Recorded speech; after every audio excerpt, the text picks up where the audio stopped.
le macchine che stanno per prendere il via adesso al Gran Premio, salvo le Arrows che avranno il BMW tra qualche gara, e Tyrrell che ha deciso quest'anno di correre con i motori aspirati, Ford Cosworth a 3 litri, svantaggiati decisamente come potenza. Ma adesso entriamo nel vivo della corsa.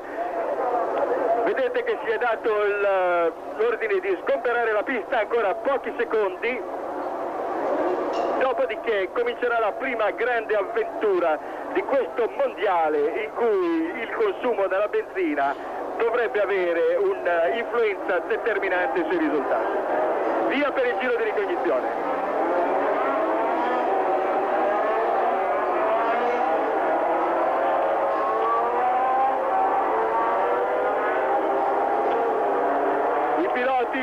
Si avviano verso la prima curva dopo il traguardo, che in corsa si affronta a circa 220 all'ora.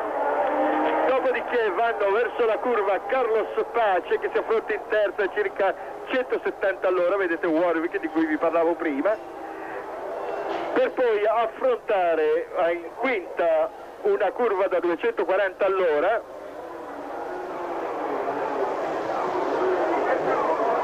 e dopo passare a un paio di curve, una da 150 e una da 90, che mettono sul lungo rettilineo. Ecco, qui siamo alla curva da quinta 240 per andare verso, ecco la curva da 150 all'ora in terza, per poi passare alla curva in seconda. Vi volevo intanto dare lo schieramento di partenza. Avremo tutti, me compreso, qualche difficoltà a riconoscere macchine e piloti. Sono cambiati gli sponsor, sono cambiati i colori, siccome i numeri si vedevano poco, l'autorità sportiva ha consentito di farli ancora più piccoli e quindi ci sarà qualche difficoltà. Comunque, De Angelis Alboreto in prima fila, Warwick e Prost in seconda, Mansell e Lauda in terza, Piquet e Tambay in quarta, Rosberg e Arnoux in quinta, Patrese e Civer in sesta, Lafitte e De Cesaris in settima, Fabi, Teo e Senna, debuttante brasiliano, in ottava, Cecotto e Brande, l'altro debuttante, in nona, e Snow, debuttante, Burzen in decima, Vinzani, Colosella e Bello, altro debuttante, in undicesima, Baldi e Sciure in dodicesima, Aliò, il quinto debuttante di questa corsa, e Palmer in ultima fila, la tredicesima. La curva in fondo al rettilineo, dove ieri si è girato Teo Fabi mentre cercava con la sua Brabham BMW numero 2 di stappare il miglior tempo. Si è girato, si percorre in quinta a 230 all'ora. Qui siamo nella zona da terza 150, quarta 210, per andare verso la curva del lago, della laguna per l'esattezza, che si percorre in terza a 170, è quella che i piloti stanno per affrontare in questo momento, per poi andare verso la curva del retrobox da 170 all'ora in terza e la curvetta da 90 a 100 all'ora che immette sul rettilineo per la partenza.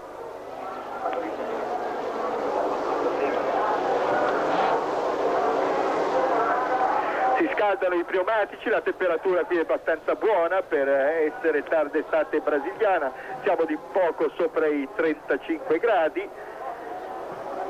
Atmosfera ventilata, tempo soleggiato. Non mi senti? Mario? Dimmi. Senti, sai se ci saranno i cambiamenti di pneumatici durante la gara? Sì, senz'altro, è ancora previsto di farlo. Ma tutti i team o solo qualcuno, non lo sai? Quasi tutti, anche perché poi avremo agio di parlarne durante la corsa. Si pensa che molti faranno dei trucchi durante il cambio dei pneumatici per appesantire le vetture. Poi avremo tempo, visti i primi giri, quando la corsa si è sistemata, vi racconto tutto quello che si è detto. Ecco il semaforo inquadrato nella parte alta del teleschermo, siamo a pochi secondi dal via. So the 1984 season is about to begin. Very, very hot indeed. There's somebody at the back there whose engine, it's behind Cheever. It's De Cesaris. It's De Cesaris' engine has stalled behind Eddie Cheever. See the official on the side there waving his board to show that the car is stalled, but he may have got it going because he's put his arms down. He was waving his arms to show his car was stalled. It's a dangerous situation though for the cars at the back of the grid. We've got one station and now we've got another one, De Cesaris. Desperately dangerous situation that, and thank heavens they've had the sense to delay the start. You will recall that that was what tragically happened at the Canadian Grand Prix when Riccardo Paletti rammed Didier Pironi's car. Now that's interesting too. Look at that. That is silver foil being put over the tank of the Ligier in order to reflect the sun's rays away from the petrol tank and thereby keep the fuel itself as cool as possible. Now, we haven't had a chance to tell you this before, but several teams have actually, or had actually, put specially cooled fuel into their tanks. Toleman, Lotus, Renault, McLaren and Ligier, because by cooling the fuel, you're actually able to get more in the tank. Molti box, a cominciare da quello, per un totale di 317 chilometri.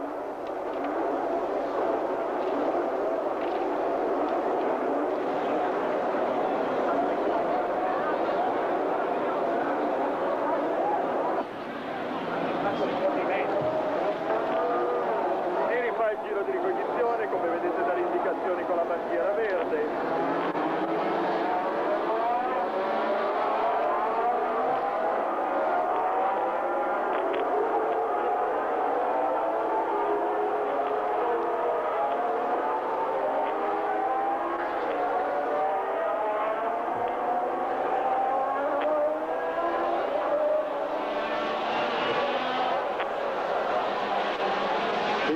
Con il numero 7 Alain Prost, vi dicevo, durante la gara speriamo che la regia brasiliana ci offra immagini abbastanza in primo piano, perché soprattutto per certe condizioni di luce il riconoscere le vetture non è estremamente facile.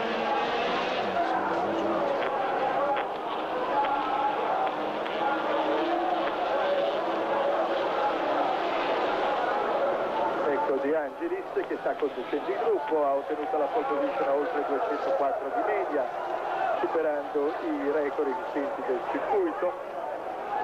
Il pubblico è accorso numerosissimo. All'esterno del circuito per chilometri e chilometri ci sono macchine in sosta, oltre a un numerosissimi pullman organizzati dai servizi municipali di trasporto. Quindi c'è molta attesa per questo campionato del mondo, un po' per il digiuno di quasi 5 mesi.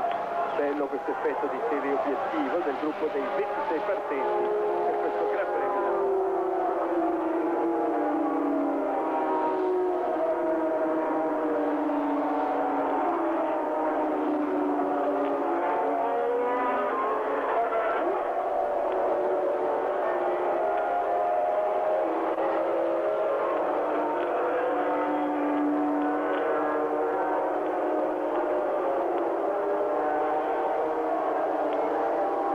Italiani in prima fila, tra l'altro la pattuglia italiana è la più numerosa con 7 piloti contro 6 francesi. De Cesaris non è partito, non lo hanno fatto partire, confermando quindi l'interpretazione corretta del regolamento. Sfortunato questo inizio di stagione per il pilota italiano passato alla Ligier. Anche dai box.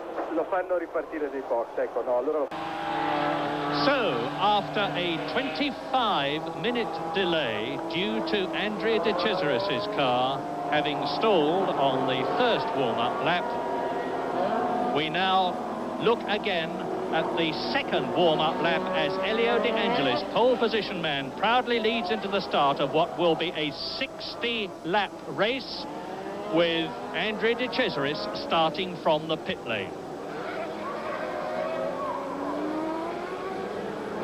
That is subject to official confirmation, and we'll tell you as soon as we see De Angelis emerging. Meantime, the grid forms up. On the left, in pole position, De Angelis. De Cesaris starting from the pit lane, question mark. Alboreto on the right. Derek Warwick is behind De Angelis. Prost is behind Alboreto. Mansell is behind Warwick. Niki Lauda, very much a man to watch in this race, as is his teammate, Alain Prost. And it's ready to go.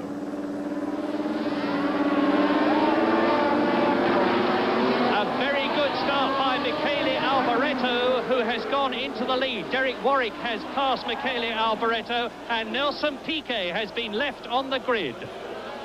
A push start, is that going to cause trouble? That's what led to Kiki Rosberg's disqualification after the pit stop last year. De Cesaris is in the race.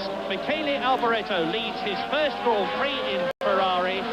The brand new Dr. Harvey Postlethwaite designed car.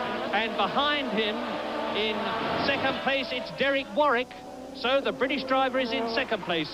Alboreto leads, lap 1 out of 60. It's a long, long distance to go. Then behind Warwick is, it's De Angelis has fought his way up from 5th, which he held momentarily, into 3rd position. And quite a messy start here with a stalled car there. You see 2 stalled cars, that's Cecotto in the foreground there. A lot of weaving around, but they all got through safely. A little bit of touching, but quite hairy, but nevertheless okay. Well, that was certainly most unlike Nelson Piquet, but now it's Michele Alboreto leading as he goes into Lagoa with the water on the right. Warwick still second. There is De Angelis. And a tight pack of cars behind them, which includes Niki Lauda. It looks to me as though Lauda is up into 4th place already. So it's Ferrari leading, Renault second, JPS in 3rd position, lap 1 completed, 59 to go. Alboreto, Warwick, it's certainly Lauda or Prost up into 4th position. Nigel Mansell is in 3rd position, not Elio De Angelis, who slipped down the field a bit. So Nigel Mansell, 5th fastest in practice, is in 3rd position in the race with Michele Alboreto that you're looking at now. This brilliant young Italian, 27 years old, and he's driven for 3 years for Ken Tyrrell's team. Now look at the lead. Warwick is still behind him. Those two pulling away. Yes, and they've already pulled quite a substantial gap on the rest of the field. The only problem is we can't really say whether that's a point of the form or not, because we don't know how much boost it's doing, and I think that's Lauda having a nibble round De Angelis and having a look, and he's got the inside for the corner at the end of the main straight. Yep, Lauda passes Mansell. Mansell in 4th position now. De Angelis in 5th position behind him, and Niki Lauda has got a superb race tyre for this event. The problem is what we don't know is the exact form of each driver, no matter how fast or slowly they're going at this stage in the race, because of course conserving fuel and with adjustable fuel consumption, and now we just see again Lauda just nipping inside De Angelis to move up into 3rd place halfway through the 2nd lap. But we don't really know their form because we don't know how much boost everybody's running. There are tactical things. You can start with a very low boost at the beginning of the race, which you would do probably if you were in the middle of the field or down, because you can't pass anybody. If you're at the front, you might turn it up really high to try and get a big lead early and then throttle back, as it were, later. So it's very much an individual thing, and we've just got to watch and try to work out what these drivers are doing. Patrick Tambay you're looking at now with René Arnoux, who has come up through the field from a poor position on the grid, for him in 10th position. So there are Mansell in 3rd position, Elio De Angelis in 4th place. In 5th place behind them is Patrick Tambay. And then I think René Arnoux. We'll see in a minute. Don't forget it's still Michele Alboreto leading. It's still Derek Warwick second. There is Lauda in 3rd position. The 2 JPSs, 4th and 5th. Patrick Tambay 6th. René Arnoux in 7th place. And this is lap 4 out of 60. Lap 3 out of 60, my apologies. It's marvellous to see at long, long last an Italian driving a Ferrari properly who's worthy of the job. And Michele Alboreto, who has built up an absolutely splendid reputation courtesy of his driving for Ken Tyrrell over the last couple of seasons, when he's already won a Grand Prix with a certain amount of disadvantage engine-wise, shown considerable talent and above all considerable coolness and intelligence to his driving, and now he's in his rightful place driving a Ferrari, and even better than that, leading the first Grand Prix that he's ever driven for Ferrari. And look at Alain Prost now. Alain Prost coming through and passing. There he is, Alain Prost, number 7, passing Patrick Tambay. I've got a feeling that the Marlboro McLarens with their Porsche-designed V6 tag engines and their Michelin tyres are going to be the cars to watch in this race. Yes, I go along with that completely, Murray, particularly in view of the fact that we're in an age of very high technology, with engine management systems being very important to use that 220 litres that they've got to the best advantage. And Porsche have considerable experience of economy driving with limited fuel capacitors in their long-distance racing and turbocharged engines. So they have more experience than any other team in the business as far as engine management is concerned, and that points very well for Marlboro McLaren. And as we look at the two JPSs in third and fourth positions, with Patrick Tambay closing up on De Angelis in the Renault, Patrick Tambay, and trying to take him, and I think doing so, we look at Niki Lauda coming towards us in third position. Fourth is Nigel Mansell, number 12. Fifth now is Patrick Tambay. Sixth is De Angelis. Seventh is René Arnoux. Eighth in the red and white Marlboro McLaren is Alain Prost. And so now the Renaults, who have got the Michelin tyres that the two Marlboro McLarens have got, are moving up through the field. And it's significant that Renault engined cars are in the top six, four of them, all four of them, except the two Ligiers, of course. Now there is De Angelis, there is Mansell going through, and there is Patrick Tambay, the Frenchman driving in his first Grand Prix for Renault, having driven for the last 1.5 seasons for Ferrari.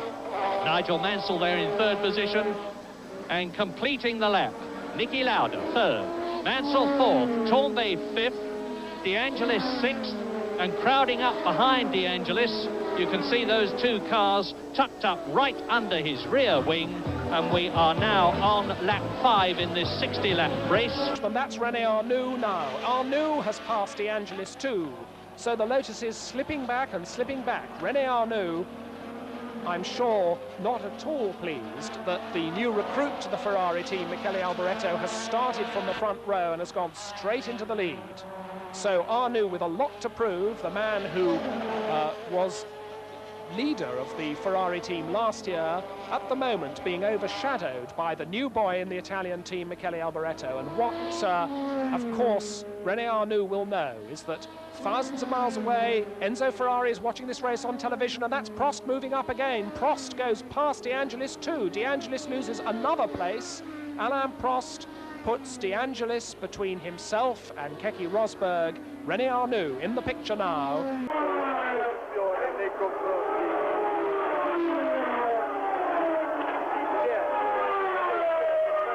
Alle spalle dell'ex uomo in questo momento della corsa, con Michele Alboreto al comando fino dal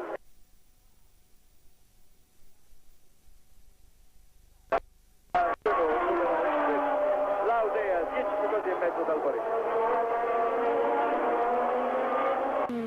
And now we come back to the start-finish line, and Tambay still trying to find his way past the Lotus of Nigel Mansell, while the Lotus of Elio De Angelis, you saw a glimpse there, is getting attacked now by the Williams of Keke Rosberg. So De Angelis clearly quite unable to show his practice form, and that was the Brabham there. That was a flash. There he is, Nelson Piquet, the world champion, who is storming up the field. Piquet is now in 17th place on our lap charts, so he's already passed 9 cars, having had a very, very delayed start. And I don't think it'll be long before we see Piquet coming into the picture. Alboreto 4.2 seconds ahead of Warwick, then Lauda, what's that, a further 7 seconds behind Warwick, but I think catching him, Niki Lauda is going to be closing on that leading pair.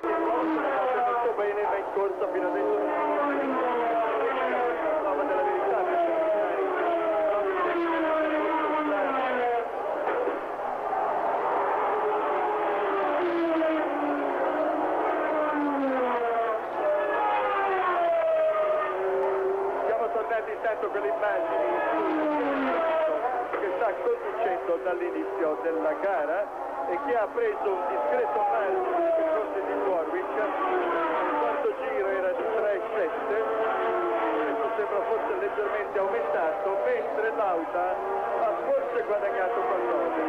Infatti la Warwick è a 4,2, Lauda è a 11 al quinto giro, e siamo all'inizio della sesta tornata.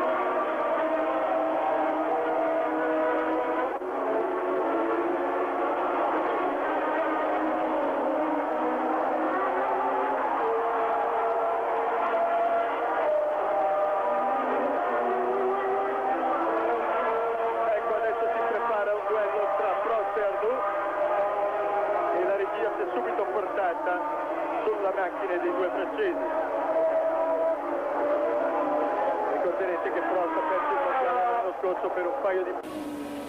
Now there is confirmation of the fact that the McLarens are in terrific form. Alain Prost, last year's Renault driver, second in the World Championship, is right up to René Arnoux, who is behind Patrick Tambay. Now there is Arnoux, Prost, here is De Angelis. Behind De Angelis is the first of the Williams cars, that's Keke Rosberg, and the race order on this, the 7th lap, is Michele Alboreto is in the lead. In second place is Derek Warwick in the Renault. Third is Niki Lauda in the McLaren. In fourth position it is Nigel Mansell. In fifth place is Patrick Tambay. In sixth position it is René Arnoux. In seventh place it's number 7 Alain Prost. 8th is Elio De Angelis. In 9th place is Keke Rosberg. 10th is Teo Fabi. 11th is Eddie Cheever. And in 12th position is Riccardo Patrese. Di risolvere, se tu ci aiuti, quando le macchine passano vicino alla tua postazione, entra completamente il rumore e non sentiamo più niente di quello che dici. Non so se è rimediabile. Adesso proviamo a fare una prova. Io riduco il livello del mio audio, così adesso mi sentite sempre? Ti sentiamo sempre. Ecco, allora io adesso provo a tenerlo molto basso, così mi sentite? Sì, perfetto. Allora proviamo a mantenere il livello mentre vedete Ghinzani che entra ai box nella posizione del potenziale. Se va bene me lo dici. Va benissimo Mario. Grazie. Credo che c'era anche Regazzoni che voleva dire una cosa su questo inizio. Dimmi. Beh no, è stato l'inizio, Alboreto è partito molto bene e Lauda sta facendo una bella gara, penso che sia assistito da una vettura molto valida e soprattutto mi sembra che le Michelin si stiano comportando meglio delle Goodyear. Infatti vedendo il duello tra Arnoux e Prost, la Ferrari è un po' più ballerina, si muove un po' di più, sembra che scivoli un po' di più rispetto alla McLaren. Quindi abbiamo già visto. There is 28 Arnoux and 7 Prost. So a Ferrari being caught by a McLaren, and we were just saying that the leading Ferrari is being caught by the third place McLaren of Niki Lauda. But there's, that is Arnoux once more, holding off Prost. Well, Prost is certainly not winding up any additional power that he might have available if he does. And there he goes down the inside into the hairpin. Long, slow right-hander out onto the main straight, and Prost has nipped through. Oh, and diving through on the inside. Prost didn't make any messing about that at all. No problem whatever. He just dived up the inside of Arnoux and seemed to have no difficulty at all. And as you see, already has pulled out some space. Already they're coming up to lap the back markers. That is Nigel Mansell going past Ghinzani's Azella, and Tambay behind him, then Prost. And that white car in the front of the picture now is Fabi, who is leading the 2 green Alfa Romeos. And then we've got one of the Tyrrells and already a visitor in the pits. That is one of the Tolmans in the pits. That is Senna. Che è considerato il nuovo Piquet non solo in Brasile, ha vinto il campionato, che è un campionato molto qualificante. So Senna, an early caller at the pits on his first drive in Formula One, and his first driving course for the Tolman team. That's the team that Derek Warwick drove for so loyally for so long, but Warwick it is who's now up there in second place in the Renault. Michele Alboreto still the leader in the Ferrari, Warwick still second, Niki Lauda closing on Warwick in third place. Mansell still has fourth place ahead of Patrick Tambay, and sixth is Alain Prost ahead of Arnoux, De Angelis and Rosberg, and that's the man to watch there, Piquet.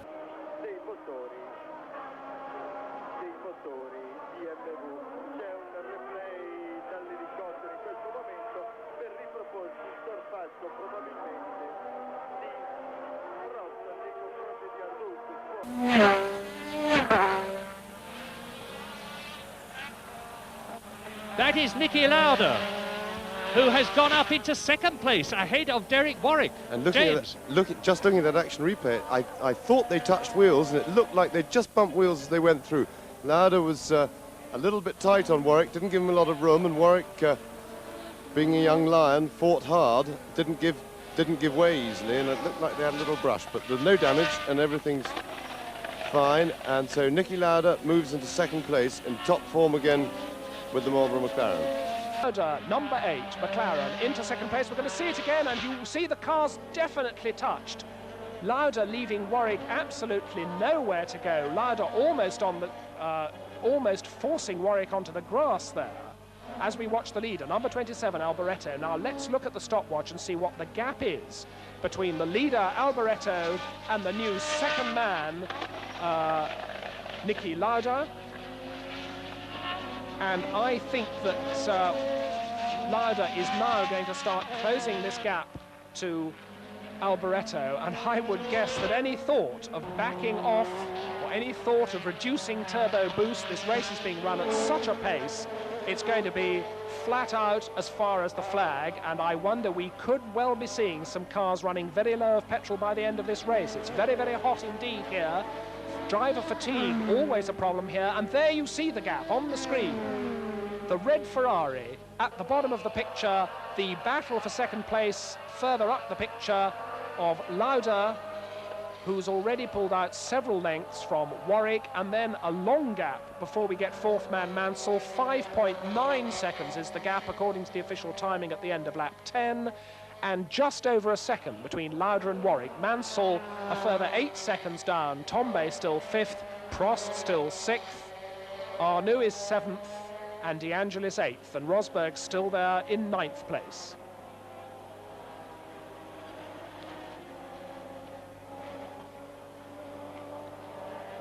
Looking now at Prost, putting the pressure on Tambay. That was Mansell. There is Tambay. There is Prost, and Prost, following in the wheel tracks of Niki Lauda, is pushing Patrick Tambay very, very hard indeed. Certainly these McLarens going magnificently with their tag turbo engine. On this, the 11th lap, Alboreto leads from Lauda second. In third position is Warwick. In fourth position is Mansell. In fifth is Tambay. In sixth is Prost. And in eighth position is René Arnoux. Yes, there's no doubt that the McLarens are in top form because while Lauda piles it on in second place, and there is Prost having a look down the inside on Tambay, and he's moving very well, and he can get Tambay out of his way. He's got Nigel Mansell in his sights, and so both McLarens coming through the field. Into the pits comes Stefan Bellof, first Grand Prix for this German driver who drove so magnificently in the Porsche 956 World Endurance Championship races and car last season. Bellof seems to have some sort of trouble. And now, coming towards us, you see Nigel Mansell, number 12, in fourth position. And Prost looks very well placed if he's got enough power to match the Renault on the straight. And the Renault is Patrick Tambay. Behind them, the Ferrari. There is Elio De Angelis. Here is Keke Rosberg. Behind Keke Rosberg, the lapped Ginzani, about to be taken by Farby in the Brabham. That's Farby. Farby lapping. And Piquet making ground right behind him. So that means to say that Nelson Piquet is up to about 12th position. Taking a quick look at the lap chart. And Alboreto has spun. We hear that I can see across the circuit that Alboreto has spun but has rejoined the race, and that means to say that Niki Lauda will be right with him, and Lauda leads. Now, on this, the 12th lap, Niki Lauda has taken the lead, and we hope you'll see pictures soon that prove this. Well, that's the most extraordinary thing. I've got to do a lot of word eating. My big praise for Alboreto was that he was an un-Italian driver, in that he didn't get overexcited. And there is Alboreto, still trying to regain the circuit, getting lots of wheel spin. There's a bit of smoke coming off his right front wheel, and I can't quite work that out. Whether it's just the hot tyre having got damp in a puddle or something like that on the edge of the circuit. Yes, it seems to have cleared up now. But and it's a very Italian bit of driving, I would think, by Alboreto, because unless there was some good reason for it, he appeared to be in a comfortable lead. He obviously certainly was under pressure. He realised Lauda was catching him, but there was no reason to panic. And that mistake looks like it came caused by panic. And there is Tombé being passed by Alain Prost. So all of a sudden things are really catching light in the Brazilian Grand Prix, and now in the lead on lap 13 it is Niki Lauda. In second position it's Warwick. You're looking at a replay of Prost passing Tombé. In third position it's Alboreto, or was, because up now past him has gone Nigel Mansell, past him also has gone Patrick Tombé, and I suspect Alboreto will be coming into the pits because he was very, very slow when we saw him those few seconds ago. Confirmation then, lap 13, new leader, and there is Alboreto. No, it's not, it's Baldi. It's Mauro Baldi in the march as Teo Fabi is pulling away from the opposition behind him. That is number 2, Teo Fabi, in the distinctive blue and white Brabham. He too is going well through the field, and we've now got Niki Lauda leading, Derek Warwick still in second position thanks to the defection of Michele Alboreto. In third place now is Derek Warwick, and in fourth place is Patrick Tombé. But things are changing as we look at this bunch of midfield men, and Alboreto is coming into the pits as Fabi passes Ghinzani and Piquet. Nelson Piquet, after that terrible start, watch him now, past Ghinzani, and he is ahead of Tombé.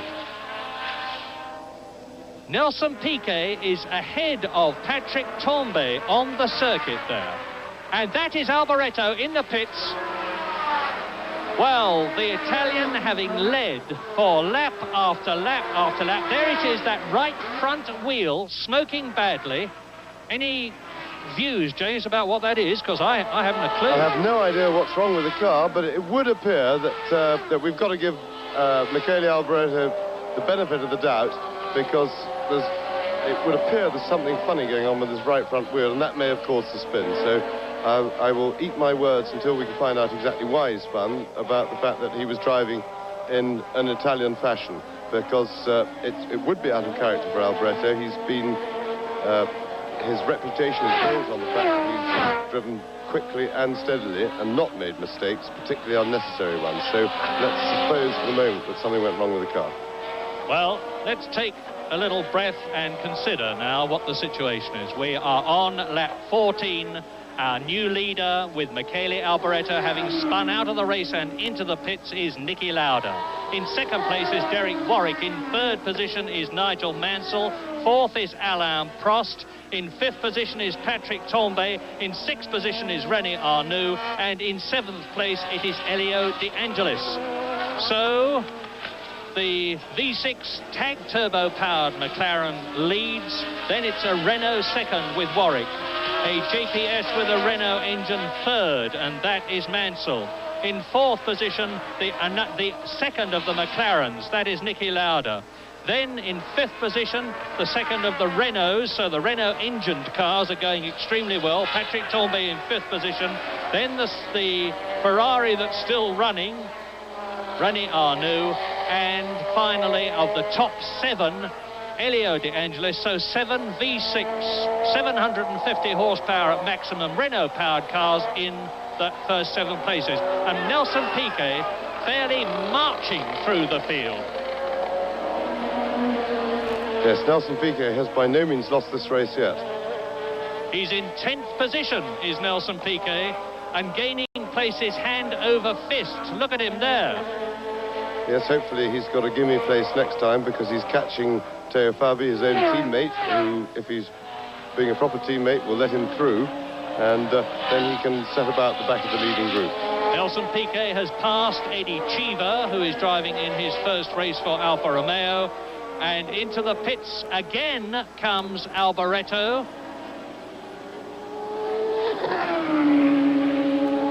Bad news for the Ferrari team, bad news for Michele Alboreto. One stop to have that right front replaced. And now, here coming towards us is the second place man, is the leader, Niki Lauda. Niki Lauda leading. There is Derek Warwick in second place. So there's not much of a gap between Lauda and Warwick. Now here's the battle between Prost and Mansell, and Prost is moving up into third position as I talk to you. So the McLarens are now first and third on lap 16. And it's not beyond the bounds of possibility that we're going to see a McLaren first and second, which is going to make the critics eat their words, because there were all sorts of rumours going round in Rio that McLaren were unhappy with their TAG Turbo Porsche-designed engines and were going to use something else when they could. And Ron Dennis, the team manager and owner, has been quietly saying, wait until the race. Well, here is proof. The McLarens are now first and third, and Prost in third position is gaining on Warwick, who is second. Dei clienti difficili per tutti quest'anno. Del resto, già l'anno scorso qualche indicazione in questo senso la si era avuta.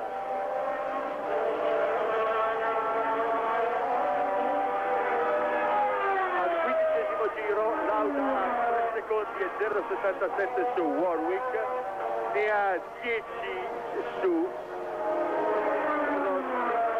10,3 su Mansell, 16 su Tambay e 19 su Arnoux, che guida l'unica Ferrari per il momento in gara, e la sensazione è che Alboreto si ritiri. Problema senz'altro meccanico, per quel che riguarda invece il problema, ecco, anche per rispondere un po' ai dubbi di Clay, a detta di Palazzoli, che come dico tiene sotto osservazione col binocolo il Fox Ferrari, pare che si tratti di un problema meccanico e non di pneumatico.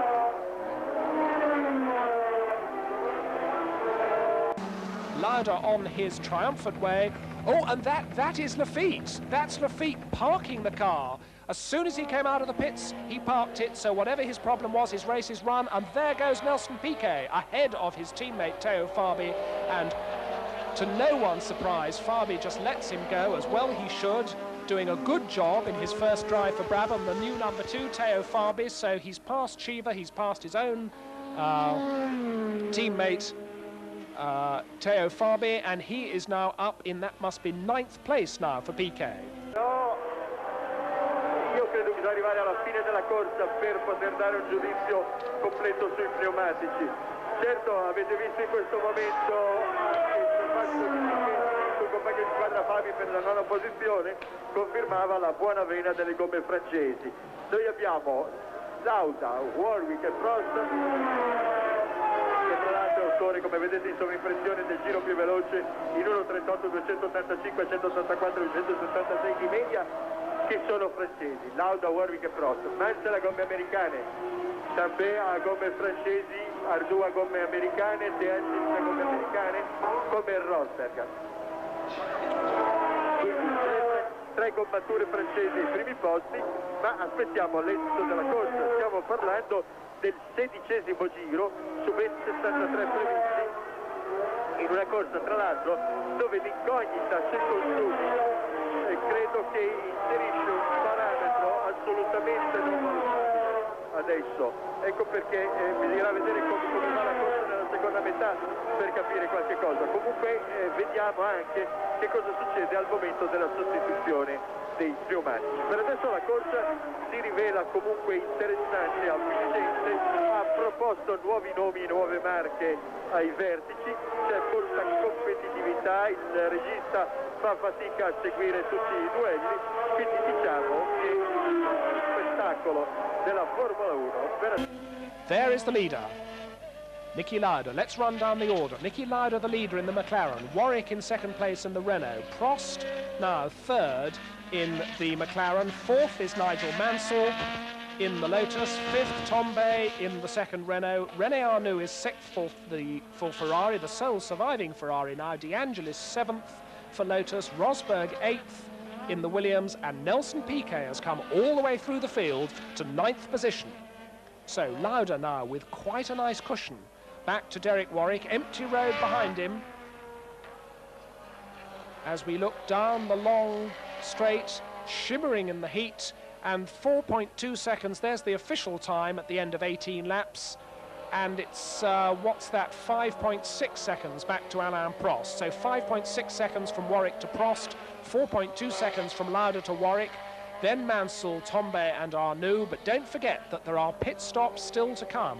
Not for fuel, as we had last year, because no more refueling stops, but there will be stops for fresh tyres. There goes Tombe, there goes Arnoux, and there goes De Angelis, lapping Jonathan Palmer there in the white and green car. Jonathan Palmer, the young English doctor, having his second Grand Prix. Terminare la gara, perché questo primo Gran Premio mi sembra che bisognerà un po' vedere. Con le McLaren protagoniste staranno intanto attente a ottenere i risultati. Le McLaren sono già una grossa sorpresa, perché stanno dimostrando di essere una vettura molto a punto e veramente competitiva.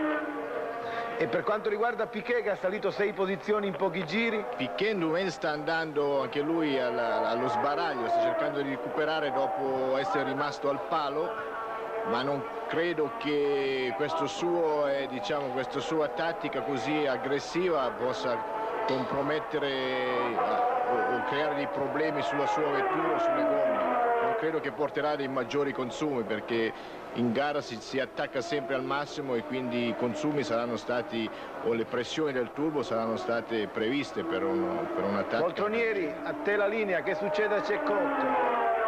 Sta fermando anche la seconda Toleman Hart, come vedete inquadrato con il numero 6 Keke Rosberg con la William Honda, e già vi ricordo la numero 19 Toleman Hart di Anton Senna da Silva, il ritirato del motore. E quindi anche Cecotto probabilmente con la seconda Toleman avrà problemi dello stesso tipo. L'affidabilità del motore Hart era ancora in discussione lo scorso anno, e a maggior ragione quest'anno, con tutti i rimaneggiamenti che ci sono problemi con il costruttore britannico. Approfitto intanto per vedere un po' il punto della situazione al 18° giro. Lauda aveva 4 secondi e 2 di vantaggio su Warwick, Prost era terzo a 9,8, mentre Mansell era quarto a 12,13. Intanto avete visto Civer che ha superato Fari.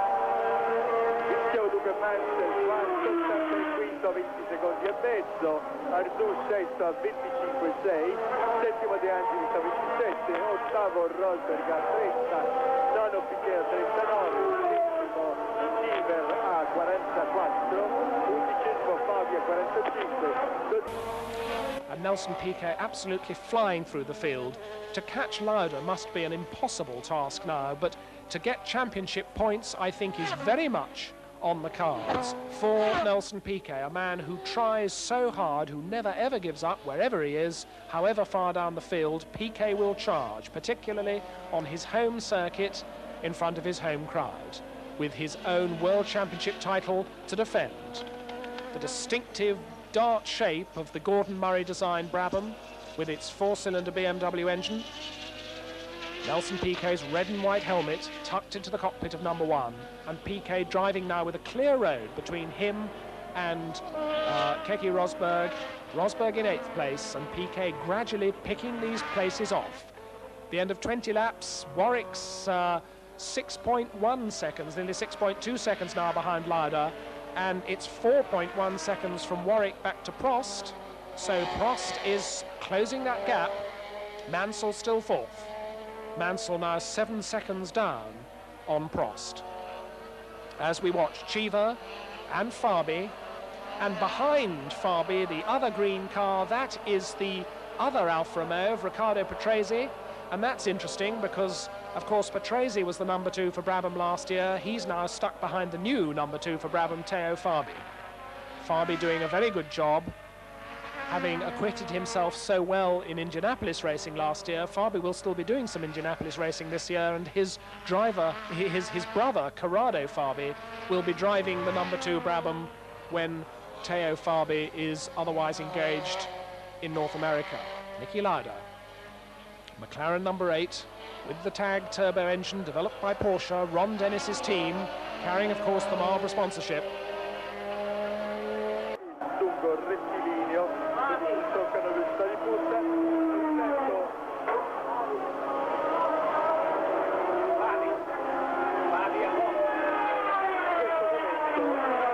Fabi è in coppia con la Brabham numero 2.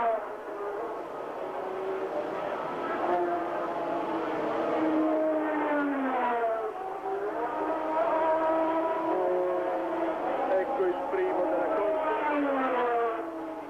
Gomme, cambiate le gomme alla Brabham di Fabi.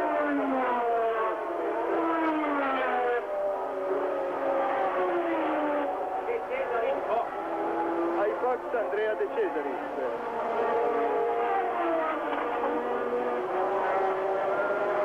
Ecco inquadrata la Ligier Renault, aveva qualche difficoltà. Yes, that's a typically quick Brabham pit stop, and Teo Fabi has made his tyre stop and is back in the race. Little puff of flame as he changes gear, changes up the gearbox. So the routine pit stops have now started. Niki Lauda's lead, just over 6 seconds.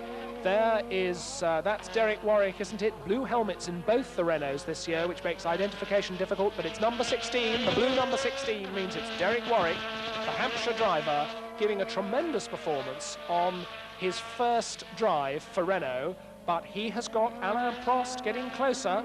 Prost is now in Derek Warwick's mirrors, and Warwick is going to have to drive very hard to prevent this race from being a McLaren 1-2. Prost is closing. And remember how easily Lauda got past Warwick. I say easily, but the two cars did in fact touch quite noticeably. Doesn't seem to have done Warwick any harm, or Lauda indeed, because Lauda's out there in front. 22 laps completed. That's the battle for second place then of Warwick and Prost. Mansell is still fourth.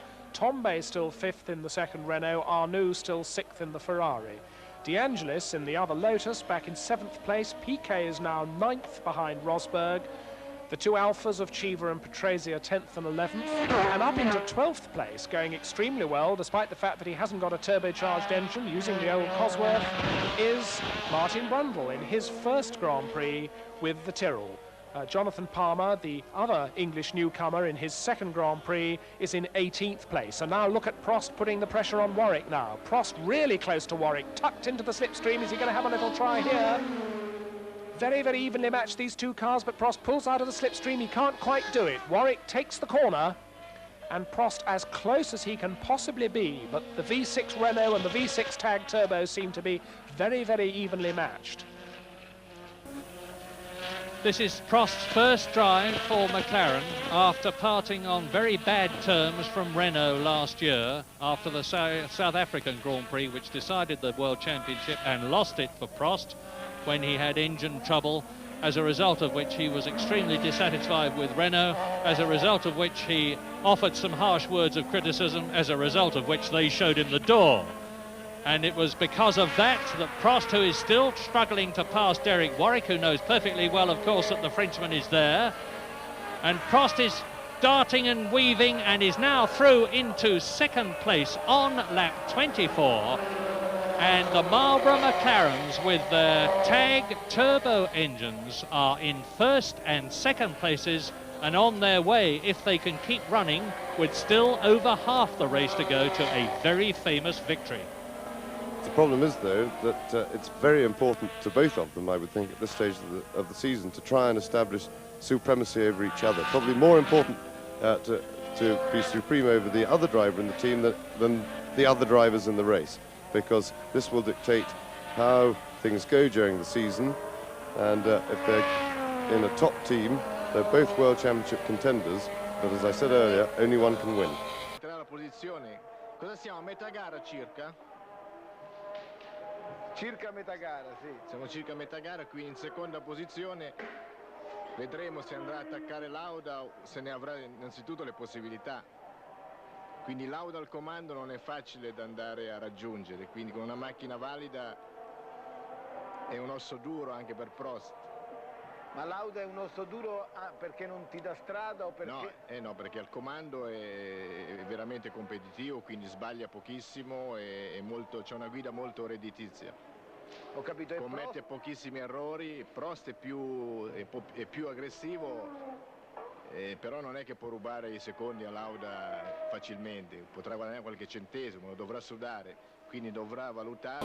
Lap 25 out of 60. Niki Lauda leads, Prost second, Warwick third, fourth coming towards us in the black and gold car, Nigel Mansell, fifth Patrick Tambay, sixth René Arnoux, seventh Elio De Angelis, eighth is Keke Rosberg, ninth as Philippe Alliot coasts to a standstill is Nelson Piquet, in 10th position is Eddie Cheever, in 11th position is Riccardo Patrese, and hear this, a magnificent 12th is Martin Brundle in the 4 DFV powered Tyrrell, and going superbly.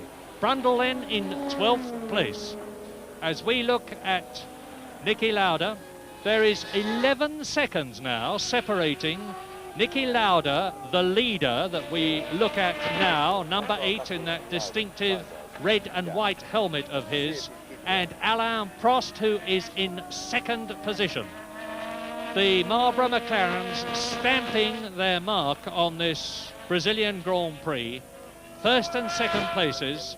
The Renaults of Warwick and Tambay are third and fifth. The JPS Renault of Nigel Mansell is in fourth position.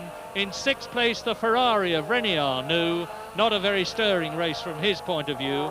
And in seventh place is Elio De Angelis. Now there is Fabi back in the running.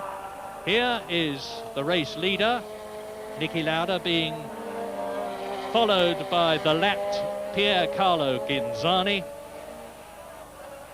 And there are the times and places for confirmation. It's a very heartening sight, Murray, to see Niki Lauda out-leading a Grand Prix again, because this is now his third season since his comeback, and he's done very little leading and front running during that time, and that has been largely because he hasn't had totally the right equipment. No criticism of the McLaren team. They haven't had the wherewithal available to them. They've done a good job for him, but he hasn't had the best car, and I say that with sympathy because he has certainly been driving as well as he ever drove when he was winning World Championships in the past. It was equipment rather than his form that held him back over these last couple of seasons, and now it would appear, if the first race of the season we're not getting overexcited with the point of the form, but it would appear that he's in a fully competitive car, so I think we'll probably see quite a lot of Niki Lauda at the front this year.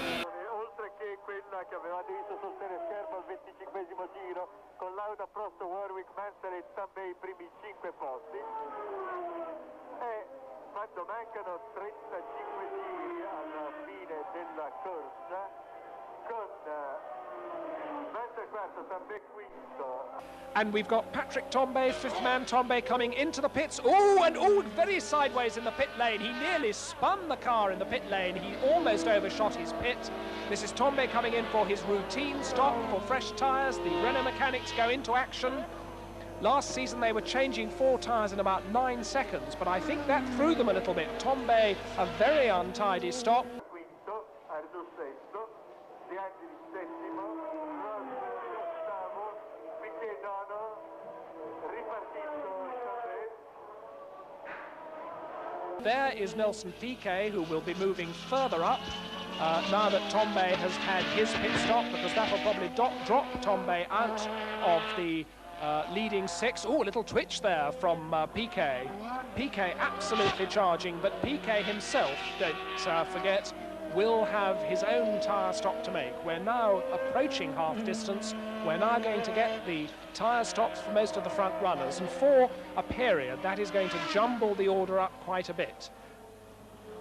Piquet now in 8th place. He's 1 minute behind the leader Lauda, but he is closing on Keke Rosberg, and he's still charging, and I think championship points are still a possibility for the Brazilian world champion. Senti, hai un cronometro sotto mano? Sì, aspetta, parla con Palazzoli. Palazzoli, potresti vedere, prendere i distacchi tra Lauda e Prost per darci un po' così di interesse alla gara, per sapere se guadagna o... Senz'altro, Clay. Intanto vediamo, mi sembra che è De Cesaris. De Cesaris si è fermato sotto di noi. Cos'è, ha avuto un'uscita di strada? Si tratta di Eldo. As we see Niki Lauda trying to work his way past Teo Fabi. Teo Fabi's had his pit stop. He's now down in 13th place, and he's about to be lapped by the leader. And Fabi certainly isn't going to make it easy for Niki Lauda. Blue flags being given to Teo Fabi to say he's got to let Lauda by. That's Eno walking away from his first Grand Prix drive, and there is Lauda now ahead. Lauda now in front of Teo Fabi. He's lapped the number 2 Brabham, and he's on his way out in front. Niki Lauda then still the leader, but still with a pit stop to come. Don't forget, as he comes up to complete, this must now be 28 laps. Fabi behind him. Alain Prost still in 2nd place with a pit stop to come. Derek Warwick still in 3rd place. And Nigel Mansell is now up. Oh, and there is Warwick in the pits. Warwick in. This is the 2nd Renault pit stop. Oh. And now Mansell in. Mansell coming in as well, so the 3rd and 4th placed cars both in for fresh tyres. Patrick Tambay has rejoined the race, but down in 10th position. And the order now then is Niki Lauda leading, his teammate Prost in 2nd place. In 3rd position now it's Nigel Mansell. In 4th position it's René Arnoux. And there behind Arnoux is Elio De Angelis, with Derek Warwick in 3rd position ahead of Nigel Mansell, who is 4th. Recap then, in the lead is Niki Lauda. In 2nd place is his teammate Prost. 3rd position is still Warwick, who has his pit stop to make. 4th is Nigel Mansell. 5th is René Arnoux. 6th is Elio De Angelis. 7th is Keke Rosberg. In 8th position now is Nelson Piquet. And in 10th position, Eddie Cheever, with Patrick Tambay having rejoined the race with Cheever. That's the world champion.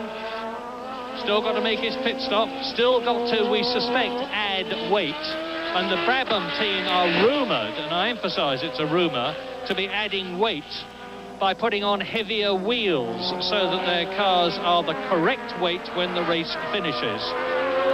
Just under 60 seconds between the race leader and Nelson Piquet, who is in 9th position, we're looking at now.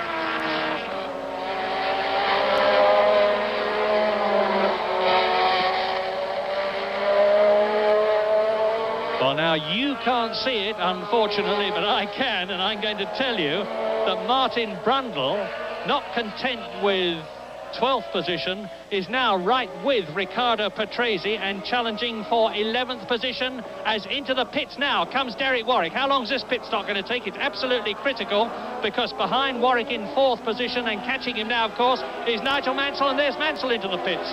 So we now have the 3rd and 4th men in the pits. Up go the rear wheels, and off come the wheels and tyres. On go the pneumatic hammers.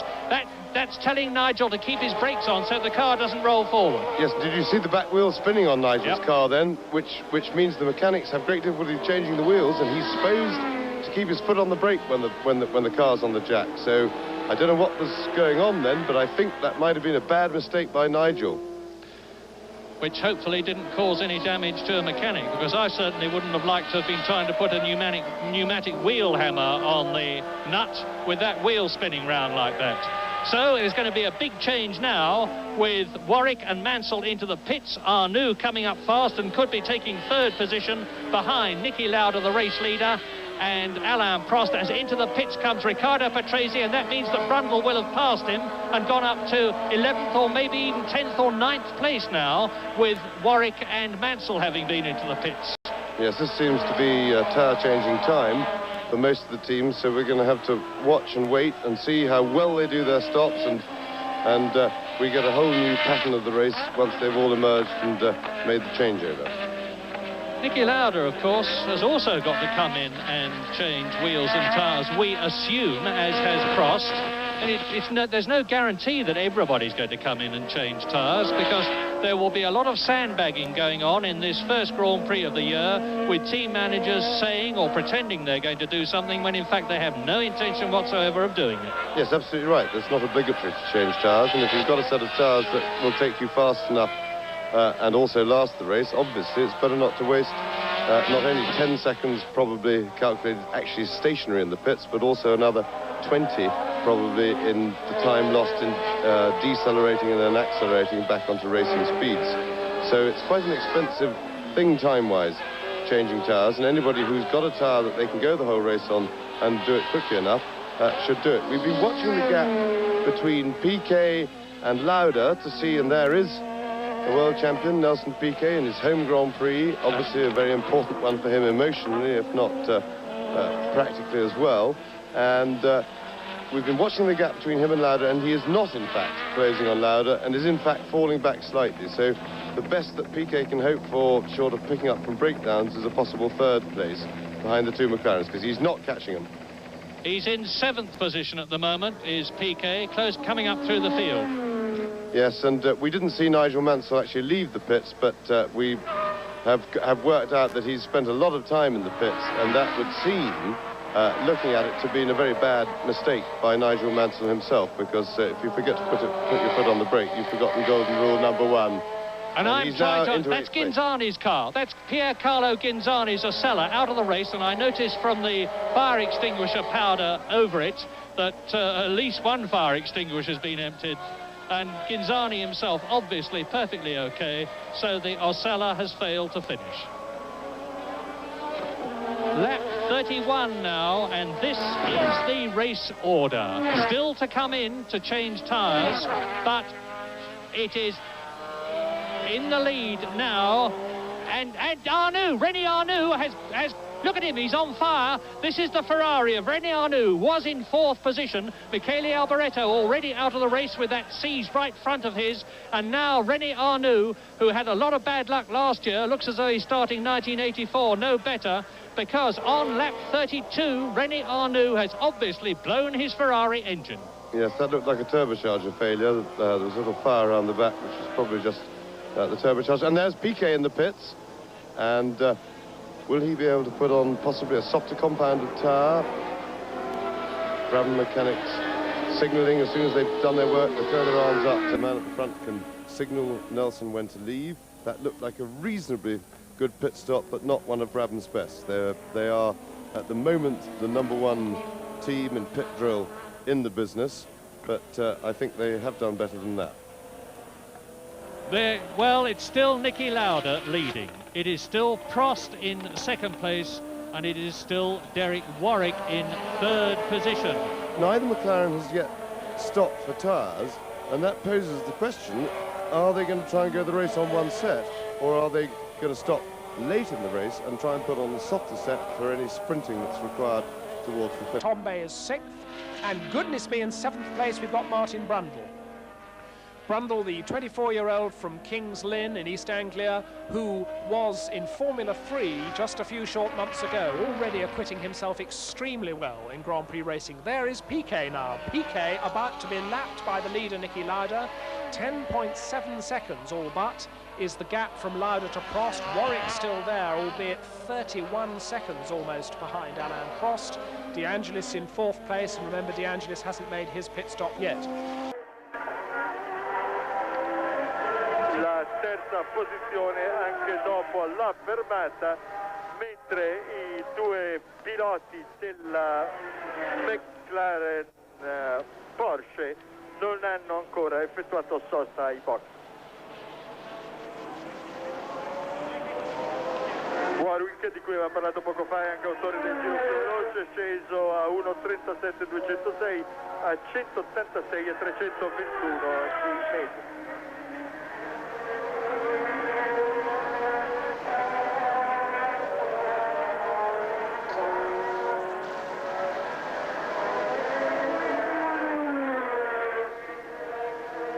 Ecco Ghinzani che sta parlando con un fotografo mentre si avvia ai box. 10.78 il distacco tra i due primi.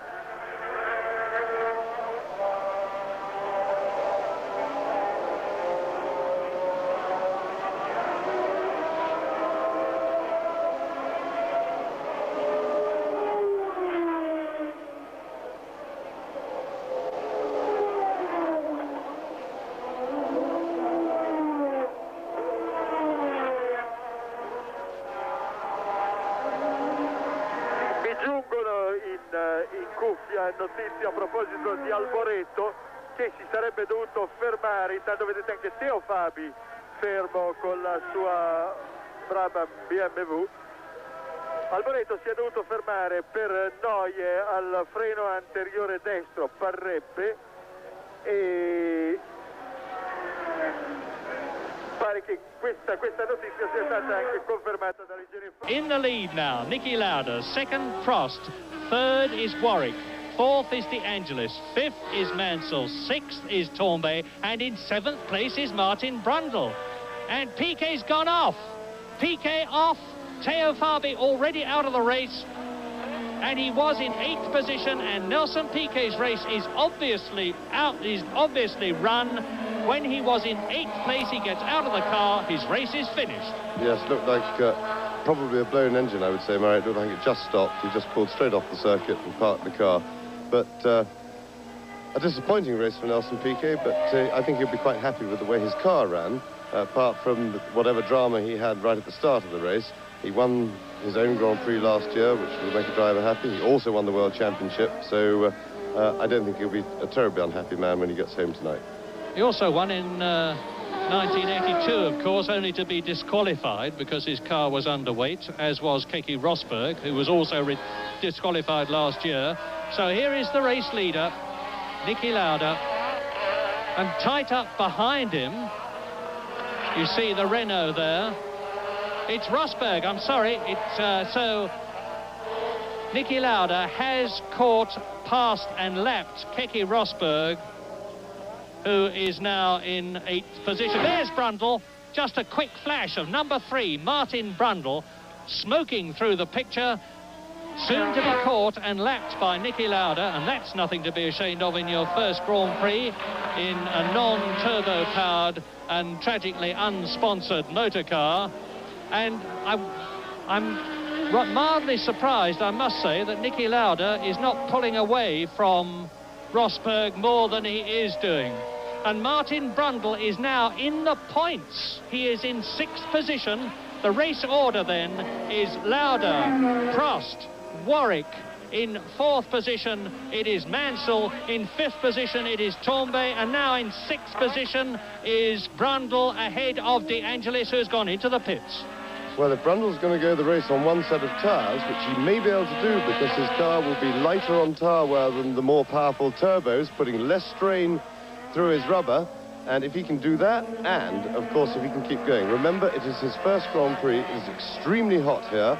It's quite a twisty circuit, and one he would be very much forgiven for getting tired towards the end of the race, because no matter how hard you train beforehand, the only way you really get fit is to drive Grand Prix, and remember, it's his first one.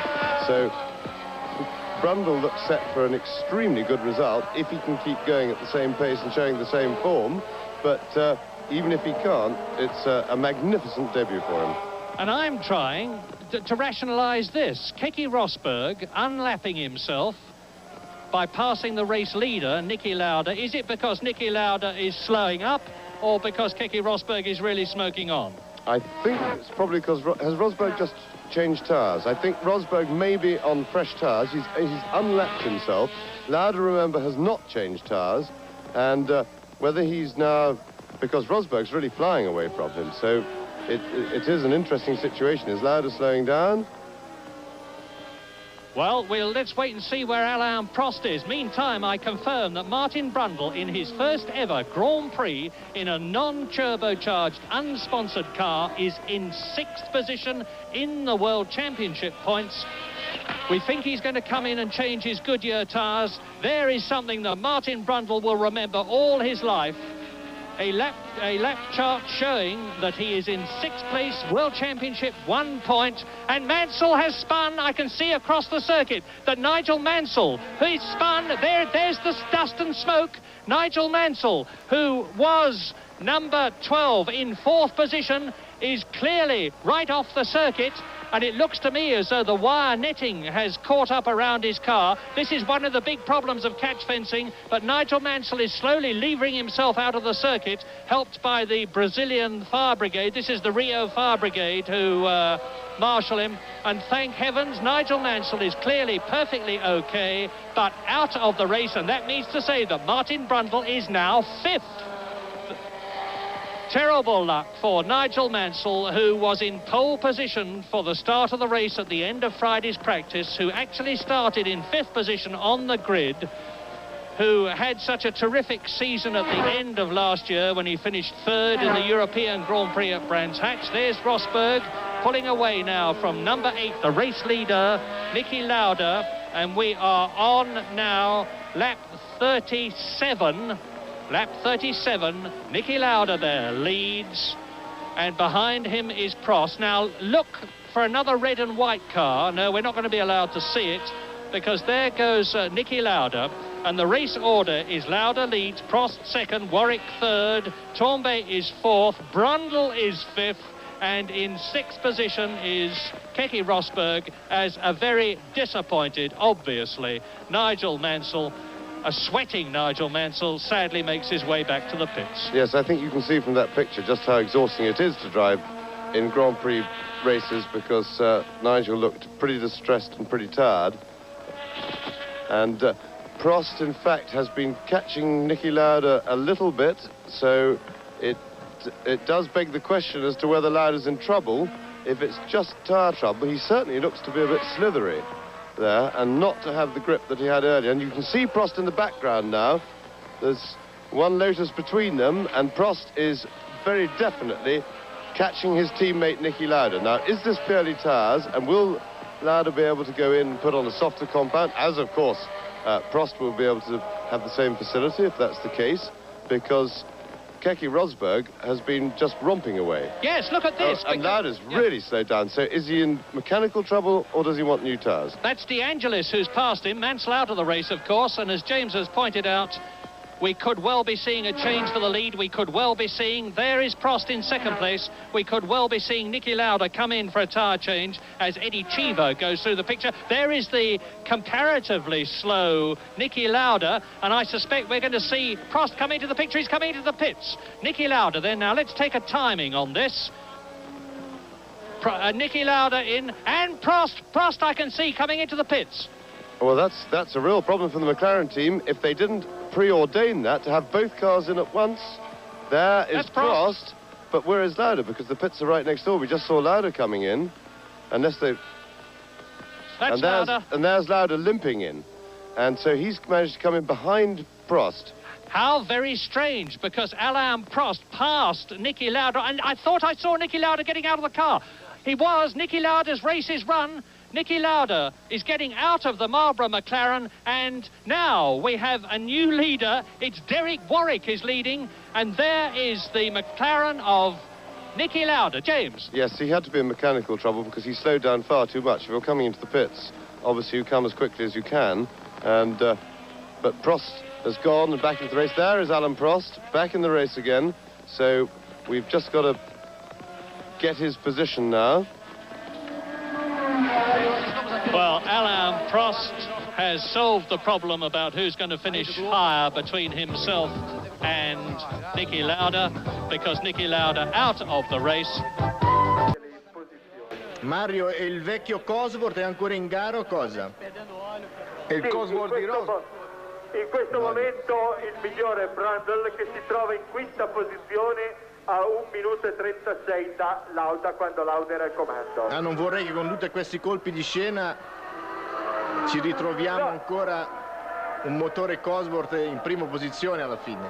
Ma del resto Tyrrell, sono sicuro che tra i motivi per i quali ha conservato il Cosworth c'era proprio anche quello di verificare, anche direi come longa manus della foca, i comportamenti dei motori aspirati. Il conto non era sbagliato, soprattutto quest'anno, dove gli iscritti al campionato del mondo sono solo 27 con 26 partenti. Fossero stati 32, è chiaro che avere dei Cosworth doveva dire essere tagliati dalla possibilità di partecipare alla gara, perché sai che nelle prove si montano motori speciali o comunque si mettono tarature molto particolari per avere altissime potenze che il Cosworth non potrebbe mai avere. Ma siccome al massimo per adesso sono solo 27 quelli che possono partecipare al campionato del mondo, una macchina almeno Tyrrell l'avrebbe sempre in gara. Tra l'altro qui a Rio era quello che aveva fatto più prove degli altri, dando appunto la sensazione di poter essere alla fine del Gran Premio tra i primi. Vedremo come andrà a finire. È quarto per ora, no? In questo momento è... no, perché mentre Lauda si fermava... And that was Keke Rosberg going through. That's Martin Brundle, that was Elio De Angelis. Martin Brundle has Elio De Angelis behind him, and they are on the same lap. In fact, that is Brundle defending what could be a championship points position, but we don't know, in fact, whether he's going to make a pit stop or not. Elio De Angelis has had his stop. Martin Brundle may well be trying, with the lighter fuel load that the non-turbocharged Tyrrell has been able to carry, Brundle may be trying to do the race on one set of tyres. But there goes De Angelis through. De Angelis passes Martin Brundle, no surprise at all, but what a wonderful race young Martin Brundle is driving in the non-turbo Tyrrell. There, 28.8 seconds. You see the gap at the end of 39 laps from the new leader, Derek Warwick of Great Britain, from Alain Prost of France. Patrick Tambay is third, that's Warwick's teammate in the second Renault, and he is a long way down behind Prost. Rosberg now fourth, and Brundle is in fact sixth behind De Angelis, as you just saw. Brundle has lost his fifth place, but Brundle is still in the points. Possibile, sì. Aspettiamo comunque per prudenza di vedere il cronometraggio elettronico tra... There's Rosberg, there is De Angelis, and there is Brundle, and they're all jolly close for fourth, fifth and sixth places. De Angelis going out of the picture now. There is Brundle, and behind we see Derek Warwick, the leader, lapping Eddie Cheever with the Mark Surer Arrows. That's another Cosworth DFV-powered car behind them.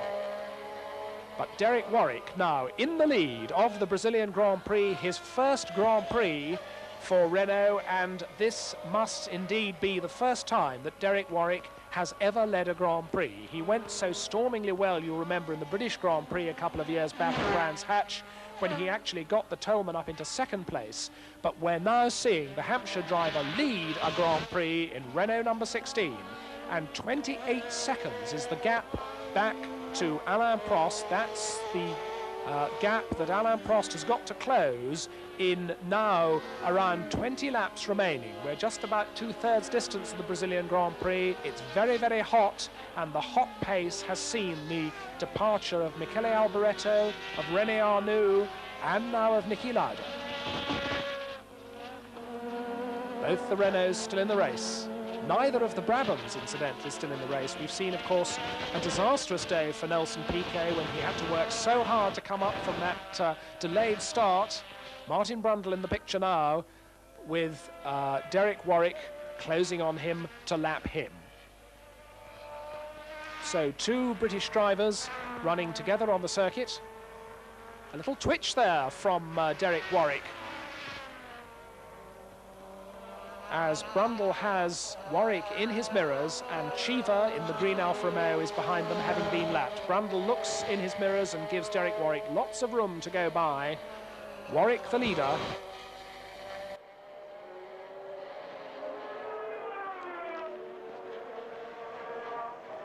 Quindi non Prost intanto ha migliorato ulteriormente il tempo girando in 1:36 e 619, il che si giustifica con gomme 9 e minor carico di benzina tra l'altro, e confermerebbe l'efficienza meccanica del mezzo.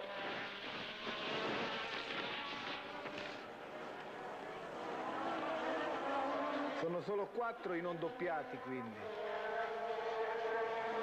Come? I non doppiati sono ormai solo 4?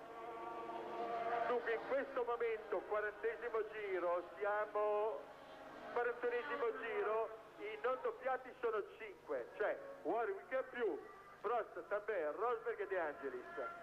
I doppiati di un giro sono Brundle, Shiver, Patrese, De Cesaris e Butz, che è 10°.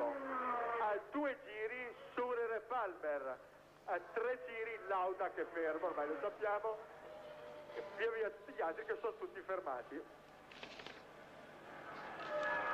Quindi possiamo dire per l'esattezza che abbiamo ancora Derek Warwick leading then. Behind him, and sufficiently far behind him, I think, for pit signals to tell Warwick that if he keeps going the way he is going, he's going to win, is Alain Prost.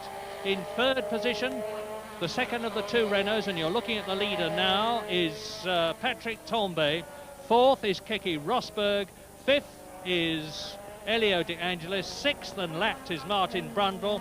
7th is Eddie Cheever. 8th is Riccardo Patrese. 9th is Andrea De Cesaris. And in 10th position, it is Thierry Boutsen in the 4 DFV powered Arrows. They're not going to get their BMW. Hello, and here is Patrese touring in. I hardly mentioned Patrese's name, it seems, before he's in trouble. Che sta procedendo lentamente.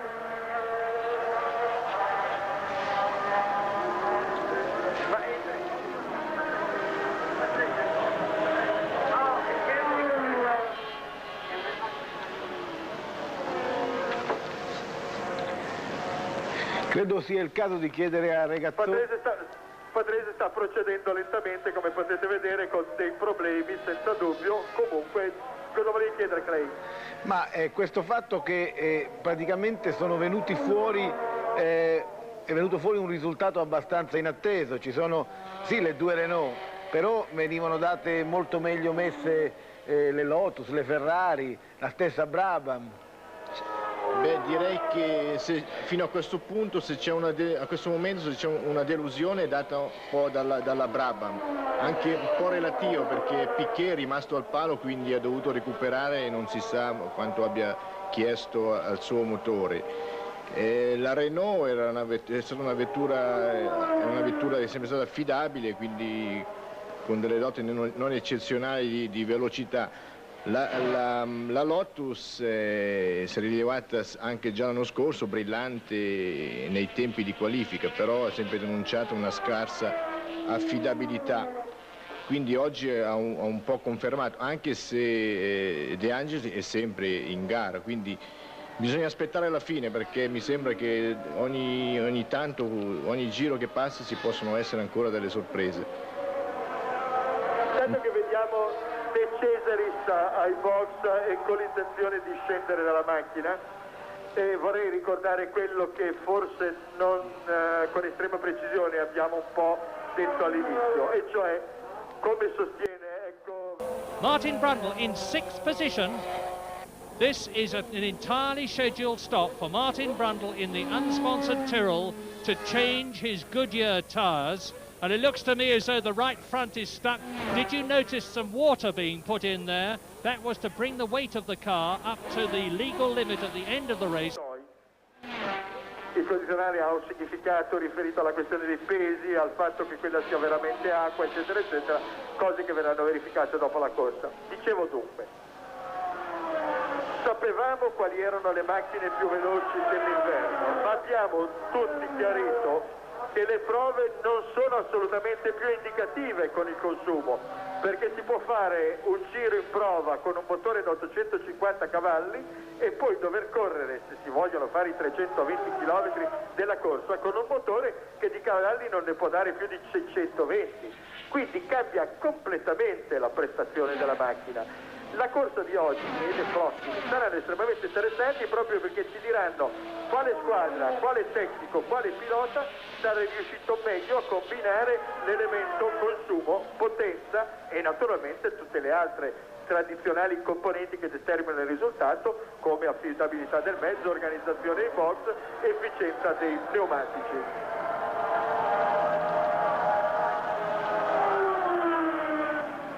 Avete visto qui in replay riproposto il salto del duo formato dalla 6, la vedete la Williams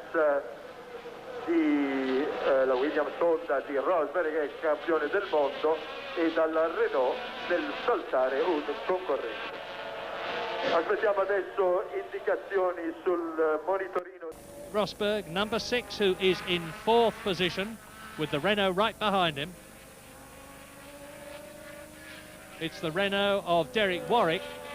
So Rosberg in the white and green Williams has unlapped himself from Warwick, who responds by repassing Keke Rosberg, chased by Elio De Angelis, and the position is Warwick leading. Prost is second, Tombe is third. In 4th position, it's Rosberg. In 5th position, it's De Angelis. In 6th position, it is Cheever. In 7th position, still after his pit stop, Martin Brundle. In 8th position behind Brundle, it is now, well, it was Andrea De Cesaris, but he's out of the race. Thierry Boutsen is in 8th position. Mark Sura is 9th. And in 10th position, Jonathan Palmer. So the British drivers are 1st, 7th and 10th. Nigel Mansell, of course, the 4th British driver who started this race, out of it when he was on lap 35 in that excellent 4th place. Il sorpasso è sempre stato molto difficile. Qua mi sembra oggi che i sorpassi sono molto facili, almeno i piloti effettuano la manovra facilmente rispetto alle ultime gare della passata stagione. Well, it's a really encouraging start to the season from the British point of view, with the form of our drivers. We've got Martin Brundle coming up through the field, doing extremely well with his first Grand Prix, and of course Derek Warwick there leading the Brazilian Grand Prix, his first Grand Prix in what I would call a fully professional competitive team, and that doesn't cast any disrespect on the Tolman team, who've done a fantastic job for him, but it was only a question of time to see when when Warwick got in a good car, in a top car, what he could do. And he looked talented in the Tolman team. It was difficult to be absolutely accurate about it, but he's certainly confirmed it today. So Derek Warwick, as of this moment, joins the ranks of the top Grand Prix drivers. Rosberg, che ha combattuto, l'avete visto poco fa lungamente con Warwick, è quarto e primo dei doppiati a un giro, seguito da De Angelis a ridosso naturalmente, ma era stato superato poco fa proprio da Rosberg. Quindi sesto è Cheever, li vedete adesso le classifiche che vi ho dato, e in settima posizione c'è Brundle col primo aspirato, quindi ottavo Boutsen a 2 giri col secondo aspirato.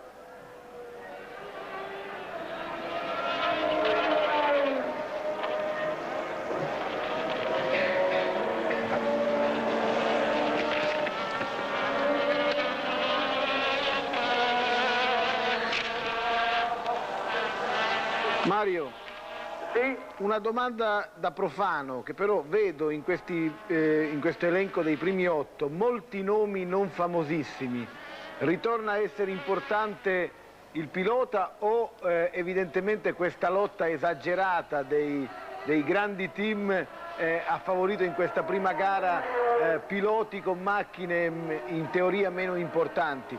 Leggo Boutsen, Brundle, che ti posso dire, lo stesso Warwick, ce n'è 3 su 8 che non sono proprio i nomi da titolo su 9 colonne. Beh, e ti dirò, come già Regazzoni ti può confermare, le macchine di oggi in larga misura determinano il risultato, per cui un onesto lavoratore del volante può già inserirsi con una macchina particolarmente a posto nel lotto dei primi. Non c'è più un grandissimo stacco tra il bravissimo e il... We've now had it confirmed from the timekeepers the race will run to 61 laps and not 60 as we were told. Of course, the original distance meant to be 63 laps, but the delays at the start meant they chopped a couple of laps off. Everybody had to do 2 warm-up laps, and that would have really thrown out everybody's fuel consumption calculations. And that's going to be so critical all this year. The fuel consumption calculation, how much you turn your turbocharged boost up without endangering your fuel capacity of just 220 litres. Derek Warwick on his way then. Renault's first and third. McLaren second. Williams fourth, under pressure from Lotus in 5th place. Warwick with his head tucked down in the cockpit. It must be now that he's starting to get pretty tired. It's very, very hot here, and in many ways a Formula One driver will tell you it's easier to drive hard under pressure when there's somebody in your mirrors than when you're driving just to preserve the car, just to keep everything okay, and to know that you've got a nice big cushion behind you, but you mustn't let your concentration ease for a moment. A Liò anche lui non aveva in mano una grande macchina e Zhou si è fermato con la dirigente Renault. Sicuramente Brundle è quello che sta dando i migliori risultati, ma è in linea con quello che aveva fatto l'anno scorso nella Formula 3 inglese insieme a Senna da Silva, che però ha avuto la macchina che ha ceduto.